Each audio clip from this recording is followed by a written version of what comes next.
Excited again with our Leadership Unplugged series to have my friend Liam Brennan, who's with us. He is the CEO of GT Global Tracker. Hey, Liam, thanks so much for making it across the pod. No problem. You know what? We got nicer weather than at home, maybe, huh? Well, it's very similar. The You climate in guys, Ireland you get warmer. Yeah, it's generally very rainy around this time. So Seattle and Ireland have fairly similar climates in that context.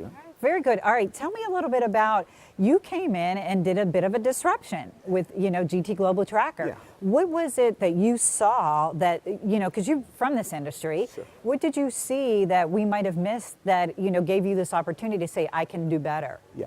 Well, I think business travelers have always been a problem in the industry. That's not a new phenomenon, but there has been a real change in some of the global legislation recently. So we were tracking that a number of years ago, and we could see that the knock-on impact for that was likely to be quite significant. So what was always a problem was now going to become a bigger problem. So we started to build a product to try and get ahead of that curve, and that's what led really to us creating the GT Global Tracker. Wow. And so, when you and I were first talking, we talked about, and I used this word disruption. I think I saw you somewhere out in the field in Vegas, maybe it was, at HR Tech. That's right. And you said, hey, you know what, let's try a different word. So talk to me a little bit about that. Yeah, I think sometimes to use the word disruption in a HR context can frighten some people. Yeah. So we would describe ourselves more as a plug-in. So we can fit in with the existing infrastructure. So you don't need to change your IT system, your HRIS system, your relocation management company, your travel company. So we can work with all of those existing players.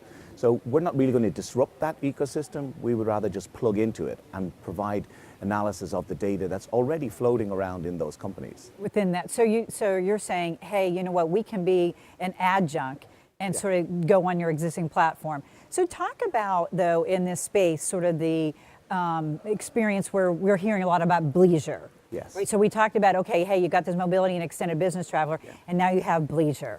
Yeah, I think tomorrow I'm extending my trip, and I'm heading up to Vancouver for the day tomorrow, and I fly home on Sunday. So that's a quite common way for people now to extend a business trip.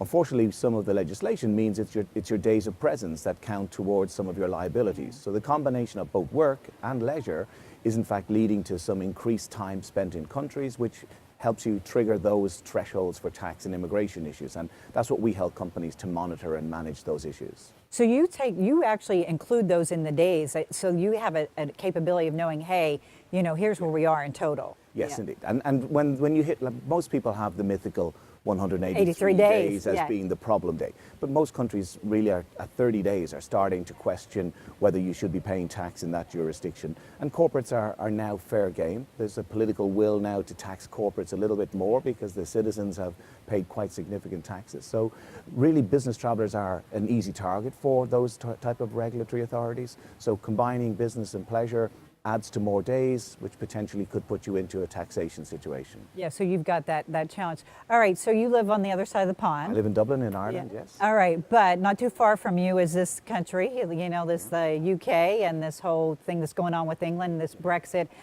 Give us a flavor. What's that going to do to the industry? What's your sense? I think, if we look at this, for me, I see there's two major phenomena. You have the US administration focus on immigration. You have the fact that immigration was a key feature within the Brexit environment.